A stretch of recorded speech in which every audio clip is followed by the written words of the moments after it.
Hello everyone. आज के हमारे इस वीडियो में हम जानेंगे कि किस तरीके से समन्वित कीट प्रबंधन के अंतर्गत परंपरागत विधि से कीटों का नियंत्रण किया जा सकता है और फसलों में होने वाले कीटों से के नुकसान से बचा जा सकता है। इसके अंतर्गत हम परंपरागत विधि में जो भी तरीके इस्तेमाल किए जाते हैं उन सभी तरीकों और क्रियाओं के बारे में जानेंगे। तो चलिए आज का यह महत्वपूर्ण वीडियो शुरू करते हैं। सर्वप्रथम हम जान लेते हैं कि परंपरागत विधि क्या होती है। तो कीट नियंत्रण की जो परंपरागत विधि होती है उसमें कृषि से संबंधित कुछ परंपरागत तरीकों एवं क्रियाओं के माध्यम से फसल में लगने वाले कीटों का नियंत्रण किया जाता है। अब वो तरीके या विधियां कौन कौन सी हो सकती है या क्रियाएं कौन कौन सी होती है उसके बारे में हम आगे चर्चा करेंगे। तो इसके अंतर्गत सर्वप्रथम आता है कीट प्रतिरोधी किस्मों का चयन। फसलों की बुआई से पहले हमें यह सुनिश्चित करना चाहिए कि जिस किस्म की बुआई हम अपने खेतों में करने वाले हैं वह किसी कीट के प्रति प्रतिरोधी क्षमता रखता हो। कहने का तात्पर्य यह है कि वर्तमान समय में विभिन्न फसलों की कीट प्रतिरोधी किस्में बाजार में उपलब्ध हैं। तो उन किस्मों का चुनाव करके हम क्या कर सकते हैं, अपने खेतों में उनकी बुआई करके फसलों में लगने वाले कीटों को कम कर सकते हैं या कीटों के प्रभाव को कम किया जा सकता है। अगला जो स्टेप है, अगला जो चरण है वह है फसल चक्र। फसल चक्र का तात्पर्य यह होता है कि एक ही खेत के टुकड़े में फसलों को जब बदल बदल कर बोया जाता है तो यह क्रिया फसल चक्र कहलाती है। जैसे धान की फसल के बाद में यदि हम चने की फसल लगाते हैं तो यह फसल चक्र कहलाएगा। तो हम फसल चक्र की क्रिया के माध्यम से भी फसलों में लगने वाले कीटों की संख्या को अथवा प्रकोप को कम कर सकते हैं। अब थोड़ा सा फसल चक्र को समझते हैं। मान लीजिए हम खरीफ मौसम में धान की फसल लगाते हैं, उसके बाद खरीफ मौसम में उसकी कटाई करने के पश्चात रबी मौसम में हम दोबारा यदि उसी खेत में धान की फसल लगाएंगे तो खरीफ मौसम में जो कीट लगे हुए थे धान की फसल में उन कीटों को कुछ दिनों के अंतराल पर धान का फसल फिर से मिल जाएगा। अब धान का फसल फिर से मिल गया तो उस धान की फसल में फिर से अटैक करेंगे। इस तरह से यदि हम लगातार हर मौसम में एक ही प्रकार की फसल लगाएंगे या धान ही धान लगाएंगे तो उससे क्या होगा, धान में लगने वाले जो हानिकारक कीट है उनको लगातार आश्रय मिलता रहेगा या उन्हें भोजन की कमी नहीं होगी। इससे वो क्या होगा, कीट क्या करेंगे, अपनी जनसंख्या को बढ़ाते रहेंगे और ज़्यादा शक्ति के साथ या ज़्यादा संख्या में फसलों को नुकसान पहुंचाते रहेंगे। इसलिए हम फसल चक्र को अपनाकर अपनी फसलों में कीट प्रकोप को कम कर सकते हैं। क्योंकि धान में लगने वाला जो कीट होगा, यदि हम रबी मौसम में धान की जगह पे चना लगा देते हैं तो धान में लगने वाला जो कीट है वह चने की फसल में नहीं लगेगा।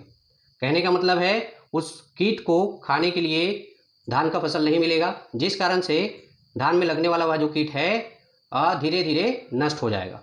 इस तरीके से कीटों के प्रकोप को भी कम किया जा सकता है। अगला तरीका है ग्रीष्मकालीन जुताई। ग्रीष्मकालीन जुताई कहने का अर्थ होता है जमीन जब हमारी खाली हो, उसमें कोई फसल ना हो, तो मई जून के महीने में जिस समय में गर्मी बहुत ज़्यादा होती है, धूप बहुत ज़्यादा होती है, उस समय पे हम क्या कर सकते हैं, अपने खाली खेत की जुताई कर सकते हैं। अब खाली खेत की जुताई करने से होगा क्या, उसको थोड़ा सा समझते हैं। क्या होता है, जब खेतों में फसल नहीं होते हैं तो फसल में लगने वाले जो कीट है वे जमीन के नीचे चले जाते हैं या फिर फसल के जो अवशेष होते हैं, ठूंठ होते हैं, उसमें वे जीवित रहते हैं या फिर अपने अंडे उसमें दे देते हैं।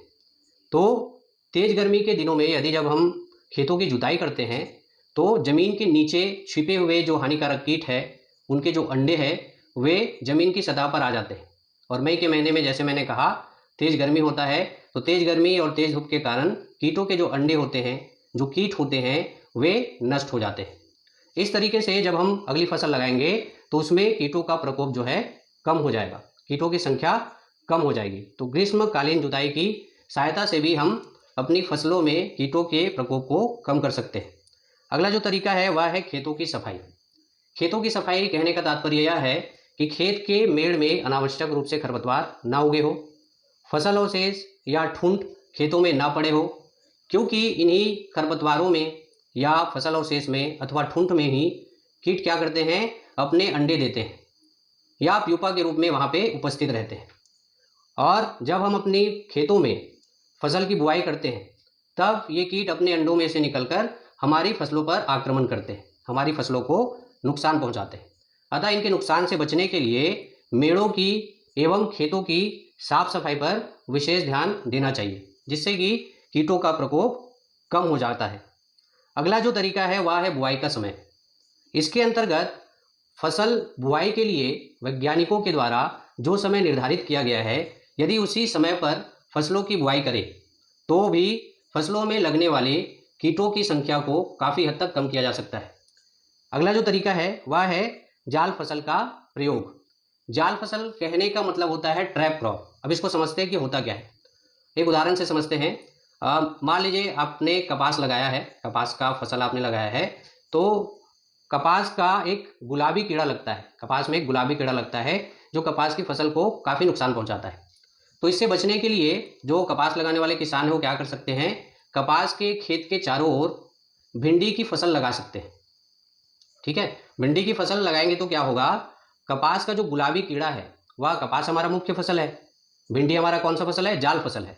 तो जो गुलाबी कीड़ा होता है भिंडी लगाने से कपास के मुख्य फसल पर आक्रमण नहीं करता, वो भिंडी की फसल पे ही आक्रमण करता है। इससे उस गुलाबी कीड़े के कारण से कपास की जो हानि होने वाली रहती है वह बिल्कुल नहीं हो पाती। तो इस तरीके से भी हम जाल फसलों के प्रयोग से अपने मुख्य फसल को कीटों से होने वाली हानि से बचा सकते हैं। अगला जो तरीका है वह है उर्वरक का उपयोग। नाइट्रोजन युक्त जो उर्वरक होते हैं जैसे कि यूरिया, यदि इसका उपयोग खेतों में आवश्यकता से अधिक किया जाए तो नाइट्रोजन के कारण क्या होता है, फसल मुलायम हो जाता है, नरम हो जाता है, या ये कहे रसदार हो जाता है। तो जब पौधा मुलायम हो जाता है या रसदार हो जाता है तो ऐसे फसलों में कीटों का जो अटैक है, कीटों का जो आक्रमण है वह अधिक होता है। अतः जब भी नाइट्रोजन युक्त उर्वरकों का इस्तेमाल करें तो वैज्ञानिकों के द्वारा निर्धारित की गई मात्रा ही खेतों में प्रयोग करें, ताकि कीटों के नुकसान से फसलों को बचाया जा सके। आज के वीडियो में बस इतना ही। उम्मीद करता हूँ आप लोगों को यह जानकारी अच्छी लगी होगी। तब तक के लिए धन्यवाद।